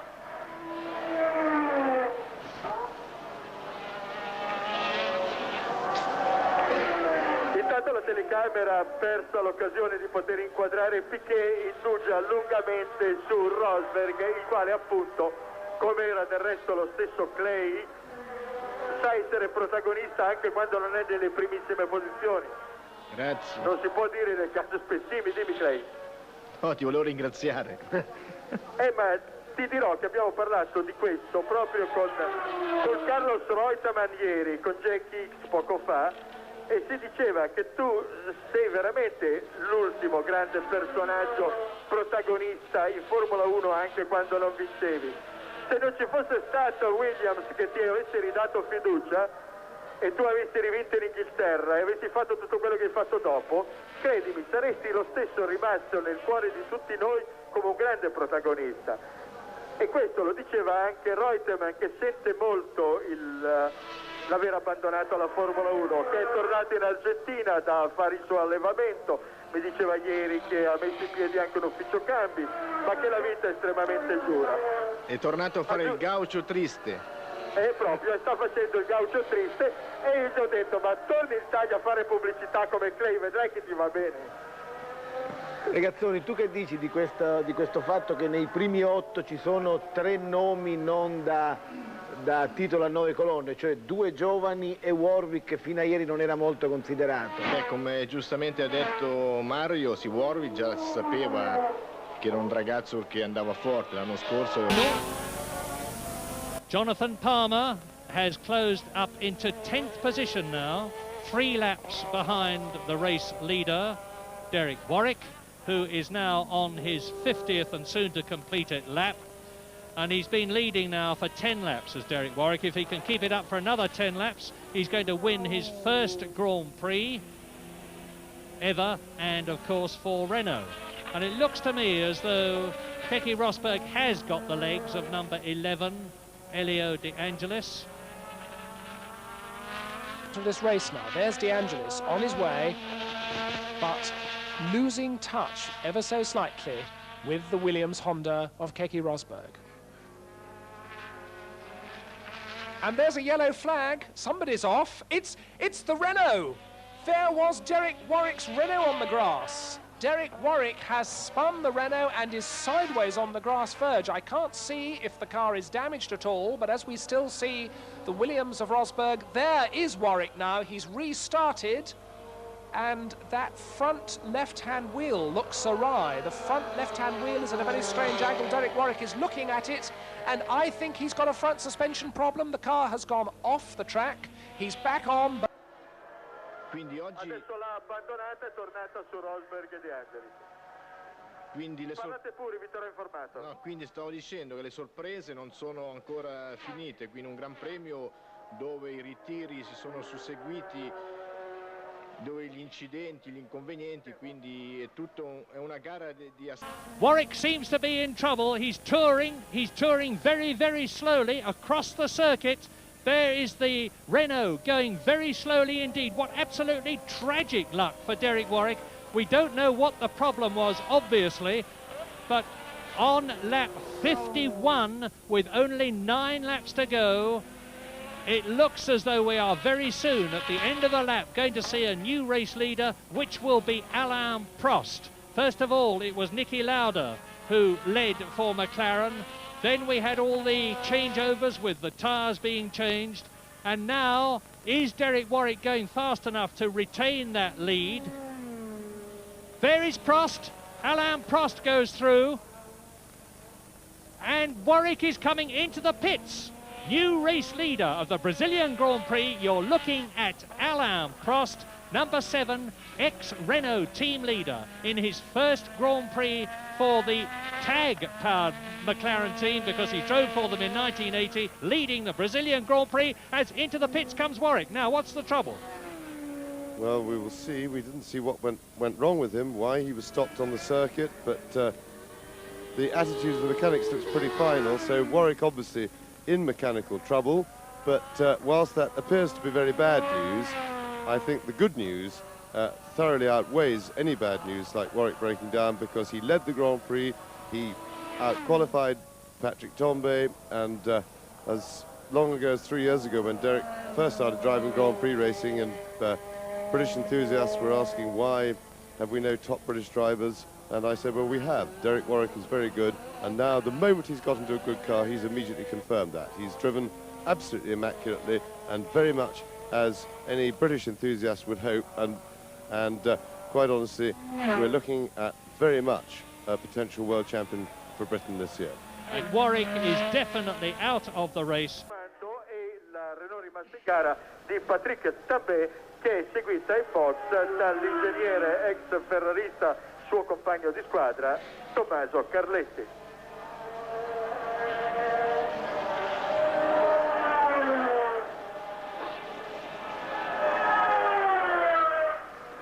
Cinquantunesimo giro, Prost al comando dopo un'ora, 25 primi 21 secondi di corsa, con Warwick niente, viene tenuto a mente al computer, non c'entra, con Tambay a 46 secondi, Rosberg a 1,9, De Angelis a 1,12.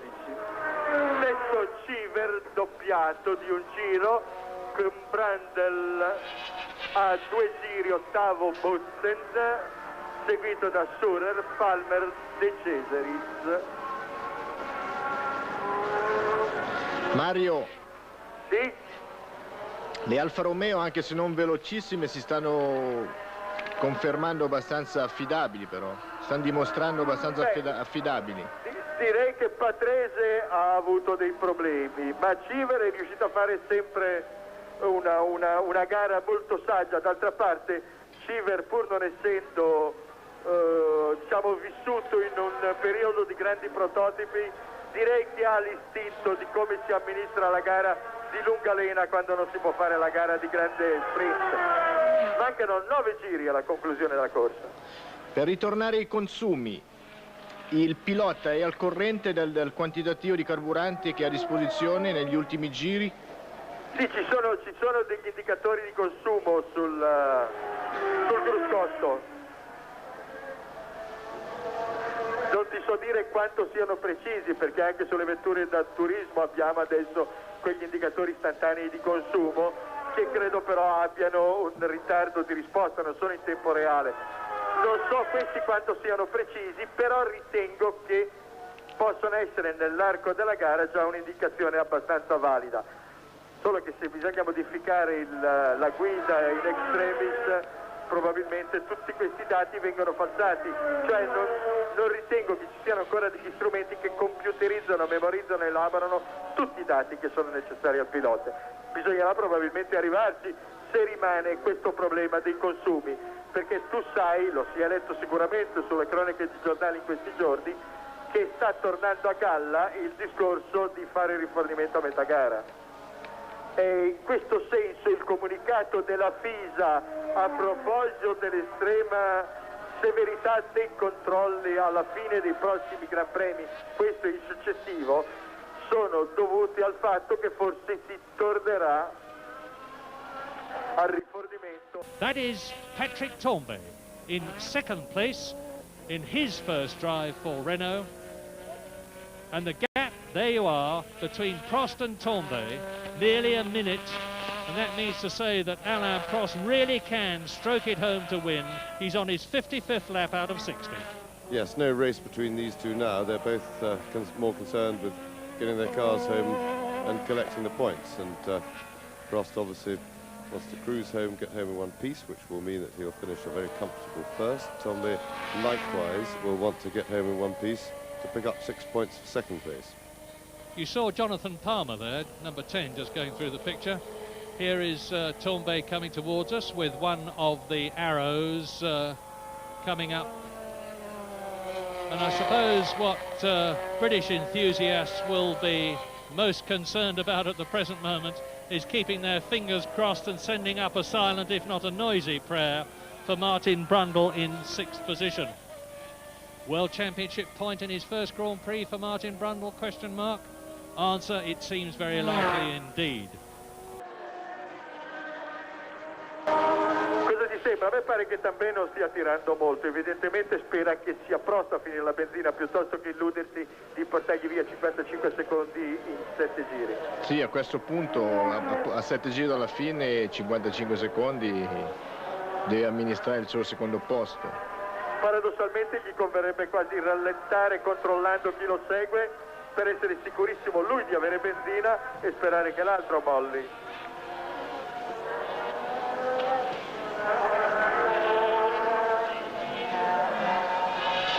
In questi campi lunghi potete osservare che le tribune del circuito di Jacare-Pagois sono affollatissime, già stamattina alle 8 ora locale erano quasi completamente piene. Direi che quest'anno il Gran Premio del Brasile ha avuto molto più pubblico degli anni passati.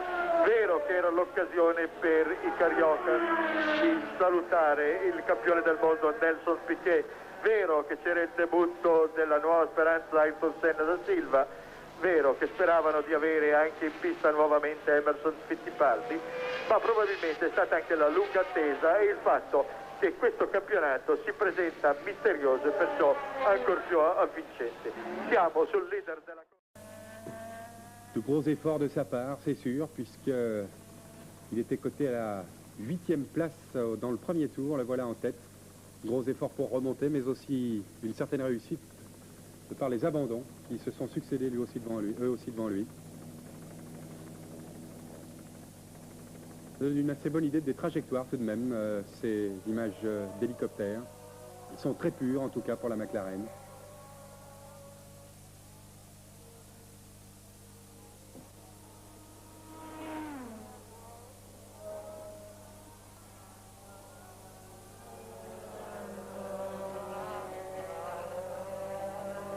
Alain Prost a un certain nombre de facteurs maintenant en sa possession pour gagner, car qu'avec pratiquement la minute d'avance sur Tambay, il peut se permettre encore un arrêt pneu, si c'est nécessaire.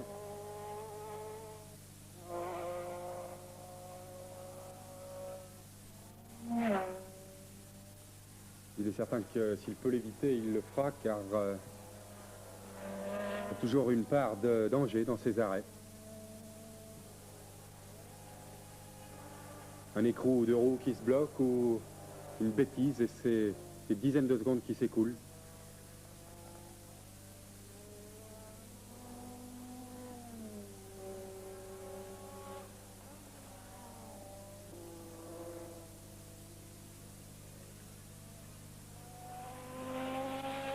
Tel qu'on le voit en tout cas, la McLaren tient bien sur la route.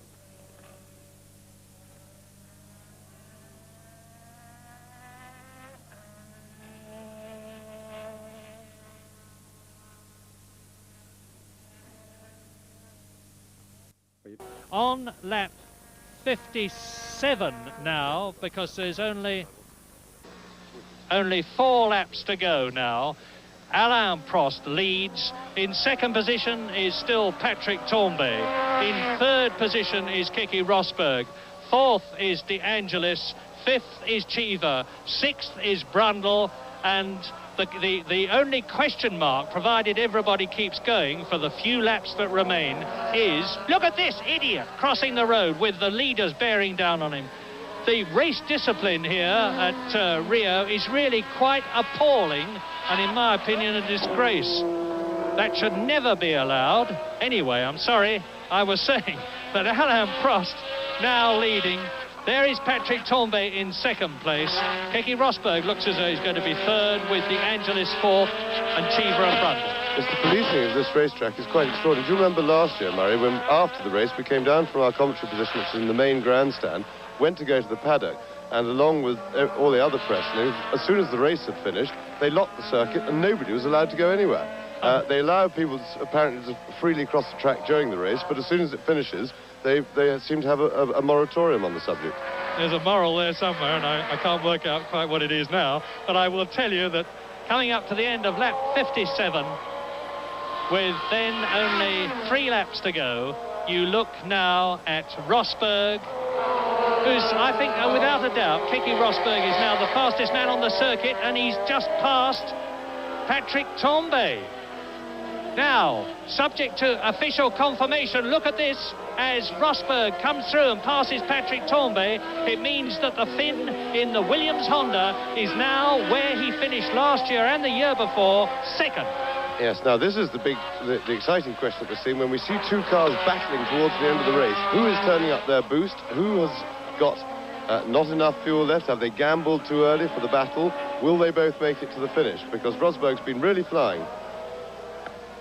Well, now we want to know, and I can't take it at the moment because it's too late. I can't see both drivers. What is the gap between Prost and Rosberg?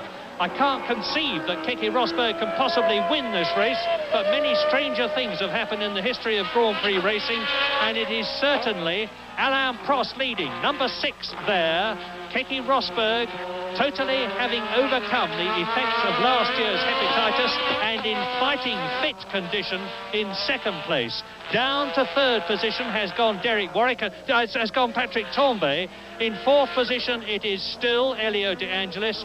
Fifth it is still Eddie Cheever, and sixth and still in the Grand Prix points it is Martin Brundle.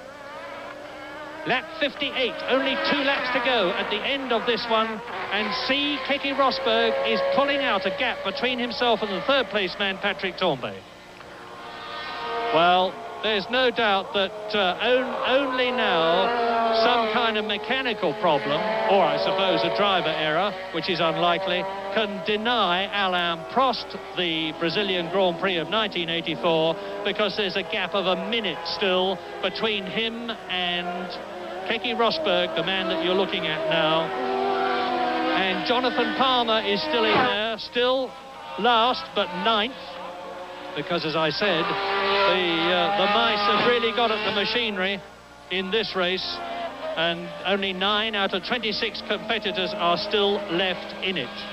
Coming up to the end of lap 58 now.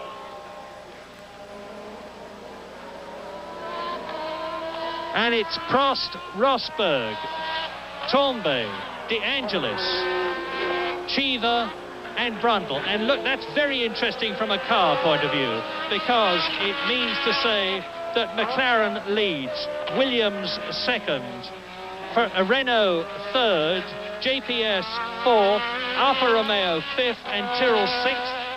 6 different teams are occupying the first 6 places. And some very notable ones out of it altogether, especially Brabham and, of course, Ferrari. Only one Renault after that bitter disappointment for Derek Warwick and Renault, when on lap 51 out went the enormously popular Englishman. So we've lost Lauda in the lead, we've lost Alboreto in the lead, we have lost Warwick in the lead. lap 59 now, and I'm just hoping that the information that we have consistently been given, that this race, which was originally intended to be 63 laps, then we were told it was going to be 62, then we were told it was going to be 61, and then we were told it was going to be 60, is right, because if it was right, it means to say that at the end of this one, Alain Prost will be starting his last lap, but I'll believe it when I see the checkered flag. But you can see that Alain Prost has got a clear circuit in front of him. He has got a clear circuit behind him.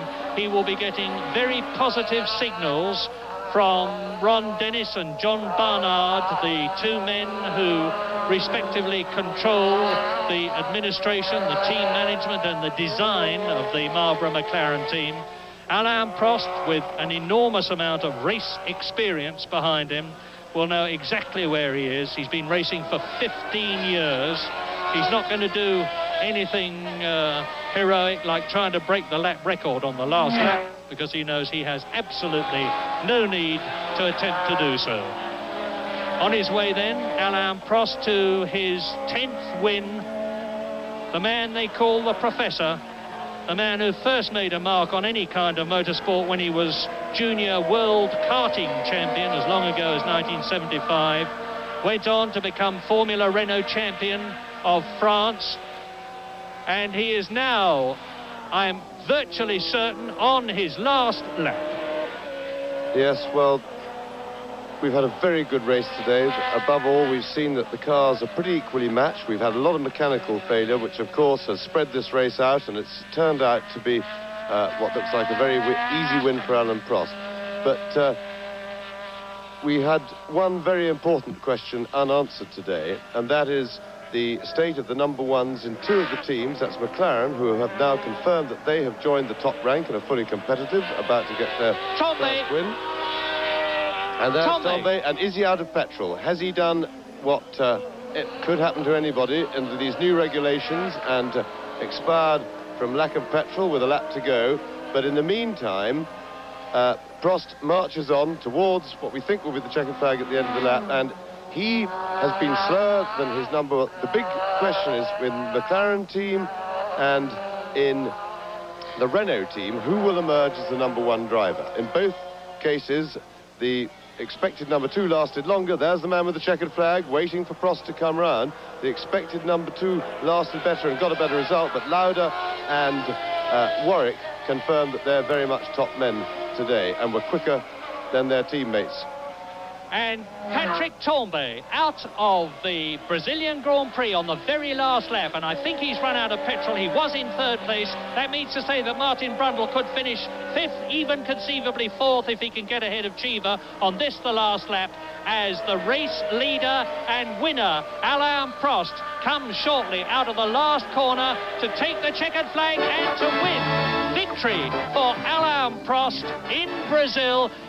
It looks to me as though he's coasting across the line, waving his arms in victory, and this will really get his tail up after the terrible end of season that he had in 1983 in South Africa. Now, Prost wins then. In second place, it's Keke Rosberg. In third place, Elio De Angelis. In fourth place, Eddie Cheever.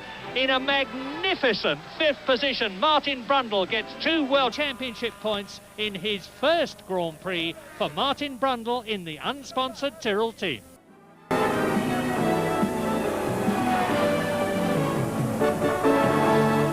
Alain Prost, c'est 29 ans depuis quelques semaines seulement.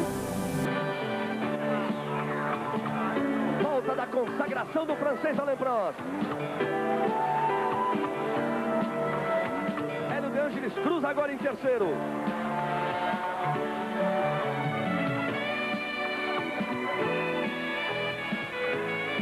Pela segunda vez, Alain Prost vence o Grande Prêmio do Brasil.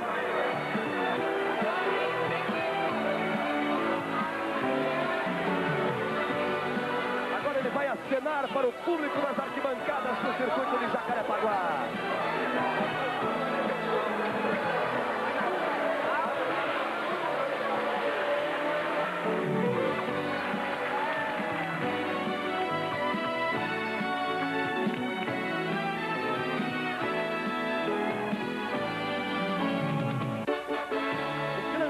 sonho de um piloto de Fórmula 1. A vitória em um grande prêmio.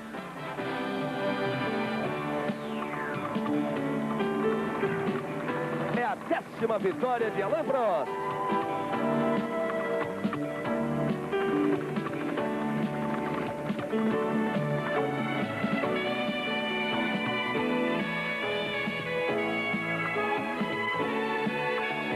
Uma hora, 40 minutos, 42 segundos de prova.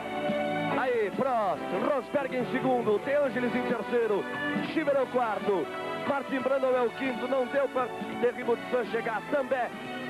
Mesmo parado ainda é o sexto. Grande vitória de Alain Prost, 9 pontos, larga na frente no campeonato francês Prost. Entre no ar, entre no pique da Globo.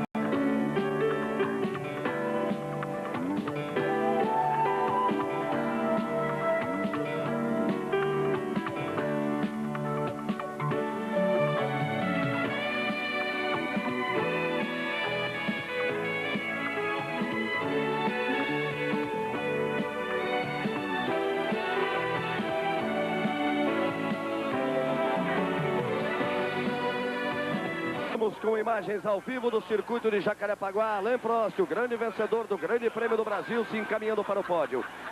Aí a classificação do campeonato. Alain Prost sai na frente com 9 pontos. Keck Rosberg é o segundo colocado. Keck Rosberg da Finlândia com 6 pontos. Hélio De Angelis da Itália tem 4 pontos. Ed Schieber dos Estados Unidos tem 3 pontos. Martin Brundle, inglês, tem 2 pontos. E Patrick também, francês, tem 1 ponto. Esta classificação do campeonato